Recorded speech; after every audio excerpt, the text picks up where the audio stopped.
Hey everybody, it's Jason Blaha here, and it's time for part 2 of the Q&A, so let's go ahead and knock this out. Alright, first question. Hi Jason, I have a couple of friends who think they lift, but they actually don't. They are good friends, but they are completely machine-tards who would F a treadmill if they could.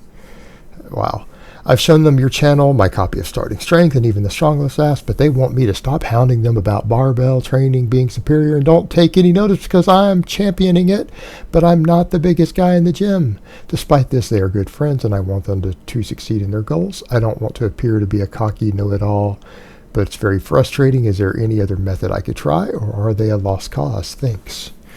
I don't know, man. At a certain point, I don't even know what to tell you there. That's probably one reason, one of the many reasons I'm cutting right now, and keep slowly dropping body weight down just to get a certain look, because it'll help with barbell outreach and just promoting basic training better, because all the other stuff has got so much marketing behind it and all this silly bodybuilding crap behind it, and these guys on tons of trend and site enhancement and everything else. You know, I mean, you're basically fighting against the whole marketing industry with something that should just be common sense, right? You're trying to use common sense and basic knowledge against a powerful, enormous marketing machine. And that's not always easy. And at a certain point, all you can do is present logical arguments to people, hopefully get them to listen, but understand that if you don't look like the guy that's marketing all the other stuff, who's blasting a ton of trend and growth hormone and just site enhancing whatever else, and liposuction and Photoshop and everything else, best of luck with that for the guys who are chasing the physique thing, because they don't understand that what they're seeing is drugs, genetics, lighting, water fluctuation, everything else at a certain point. You just, best of luck with it. People who will listen are going to listen, and people who aren't are not going to, even if they're people you like, they're your friends, and you can't worry about it. Just accept it and move on with your life, right? It's just not worth stressing over at a certain point. And I'm telling you as someone who's technically doing this even for a living. At a certain point, you can't reach everybody. You just have to understand that not everyone is intelligent or rational, or they need more experience before they realize reality. That's all there is to it. All right, next question.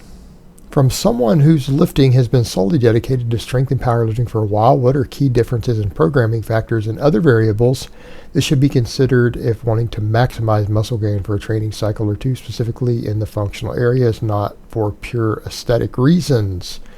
Again, I think people get confused with size and strength in the sense of peaking for maximum strength versus just developing overall strength, because overall hypertrophy, what you're talking about, the overall functional hypertrophy, is the same as normal strength training. It's not necessarily peaking your nervous system to build maximum strength for a 1-rep max, but those are two different things. General hypertrophy is like you're talking about athletic hypertrophy, versus strength training, it really is the same thing, versus training for maximum strength, which also has a more skill and nervous system component.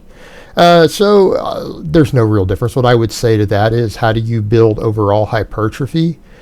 Selecting exercises that work the most muscle mass through the body, right? So cutting out exercises that don't really use the most muscle mass. In other words, why do a lat pull down if you can do a full range of motion pull up? Why do a partial pull up if you can do the full range of motion and get the stretch at the bottom and get more upper pec involvement, more long head of the tricep involvement? Selecting the sort of squats and everything that you do. Again, selecting exercise variations that allow for the most muscle mass use. Arguably a snatch grip deadlift or a deficit deadlift, right? Versus a normal conventional. What I would say, if you want a phase where you're trying to maximize overall hypertrophy for functional reasons, pick exercises that work the most muscle mass through the body possible and train with as much volume as you can recover from. And that will require undulating volume. It might require ramping volume up over time and backing off, but that's what you should do for a phase. And that's how you maximize overall hypertrophy. Right, as opposed to refining hypertrophy to where you bring up weak points, because that's not maximizing hypertrophy. Right, you can't possibly maximize hypertrophy while bringing up weak points, because you have to let other stuff regress a little bit. or grow slowly. So you're never maximizing it during a refinement phase, and you may not be maximizing it during a peak strength phase. So that's really all it comes down to is volume and exercise selection to ensure you're using the most muscle mass at any given time. And that's kind of the difference between either peaking strength or weak point training, because those are really your only 3 real phases of training, right? That's really all there is ultimately. All right, next question. Jason, as a competitive arm wrestler, many training exercises are partial range of motion due to the necessity of that level of specificity, where partial range of motion, curls, chins, etc. make one prone to injury at all in everyday life situations? Thanks. I don't understand your question. All right. If a person wants to be the best they could possibly be, they're going to need to maximize muscle growth and strength overall, and then they're going to need to do sport-specific training. In other words, if someone's going to arm wrestle, it would probably behoove them to build as much size and strength as possible in their arms, then do additional sport-specific work and additional technique work, right? It's the same with every other sport. Every other sport. You shouldn't be doing partial range of motion curls or chin-ups at all. That's stupid. I mean, biomechanically and programming speaking, that's literally stupid. You're shortchanging your potential. No, you need to be doing those full range of motion, and you maximize your strength and muscle on them. Now, people will say, but don't arm wrestlers need some isometric strength? Yeah, absolutely. So if someone wants to probably be a good arm wrestler, they probably want to get their arms as big and strong as possible. And I mean their entire arm. That means full range of motion training with a lot of volume and a lot of weight. But will they need isometric training? Yes, but the isometric training that you would do for any sport that requires isometrics, you don't replace your regular strength training with it. You add it to your strength training. Right? If you want to increase isometric strength also for a sport-specific application, that's your sport-specific training on top of your general training. You don't replace it. You do isometric training and you do technique work and practice to make you better at your sport. This should be common sense, and I think that's where we're seeing the silliness of a few YouTubers out there talking about this. Well, Jason says you don't need all these partials, but what about arm wrestling? It's like, doing partials for arm wrestling still will not maximize strength and muscle in your arms by doing partials. You have to do the other stuff. You have to do the normal work to maximize size and strength. And I think the take home here is that people they simply need to remember you need to always build a strength base. And if you want to maximize strength and muscle in any given muscle, you have to train it through a full range of motion. You have to. That is the only way to ensure maximum development. That's it. But again, sport-specific training is added on top of that for a serious athlete, not as a replacement. All right, next question. Hey, Jason, what do you think about cable rows? Whenever I do barbell rows, I feel awkward as hell, and the exercise seems really ambiguous and up to interpretation compared to something like a bench or a squat. On the other hand, cable rows feel much more normal to me, and at the end of the day, it's a horizontal pull anyways. I don't think about it much at all. I mean, again, are you a bodybuilder blasting a ton of gear who just needs extra volume, or are you trying to maximize size and strength? All right. The reason you do rows standing up is so that you can get hip involvement, spinal erector involvement, and all that, right? That's the whole point. If you're going to do a seated row, you're not getting any of that stuff. You're now just working less muscles. Well, working less muscles is not the key to building size and strength. What are you trying to do here? So, and I would say, how's it ambiguous?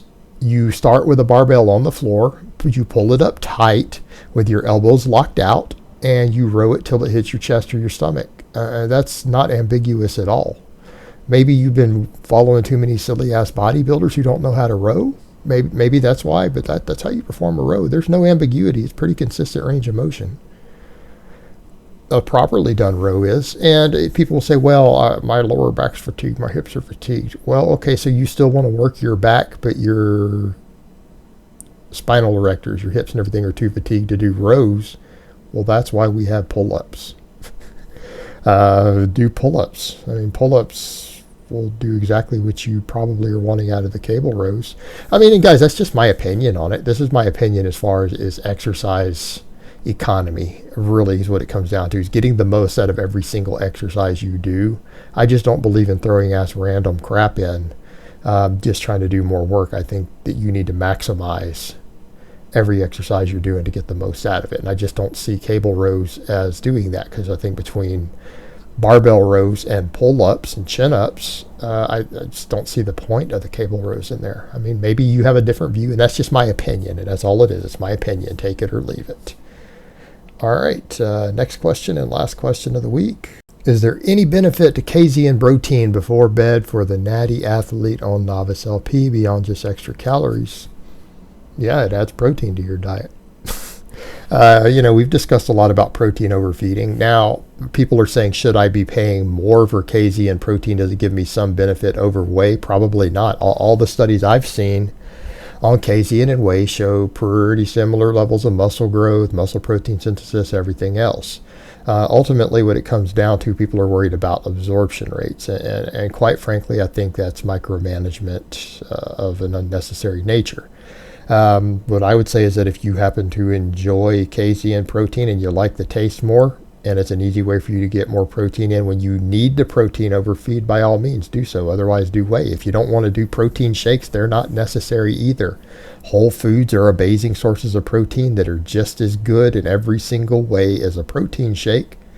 If you want to do Greek yogurt or chicken or anything else, I don't think you're going to see different results in any of your progress at all, whether it's fat loss, muscle gain, if you just choose to eat chicken or lean cuts of steak or Greek yogurt or whey or casein. I'm sorry, you're just not going to see any significant difference between all of those. It's just a matter of what you want to spend your money on in terms of budget, the way it tastes, fitting it into your schedule. That's it. That's all that really matters on all of this. At this point, you're just dealing with all high quality proteins, and I seriously don't think there's any reasonable amount of data out there that shows that any one of these is going to produce better overall muscle protein synthesis through the day, as long as you're getting the sufficient amount of protein and you're getting it in frequent enough feedings, which is probably somewhere around at least 3 or 4 protein feedings per day, right? That's what it comes down to. Everything else is nuanced little stuff that probably doesn't matter. All right, guys, but that's really all I have to say on that today. I hope it's been informative, and I will talk to you guys next time.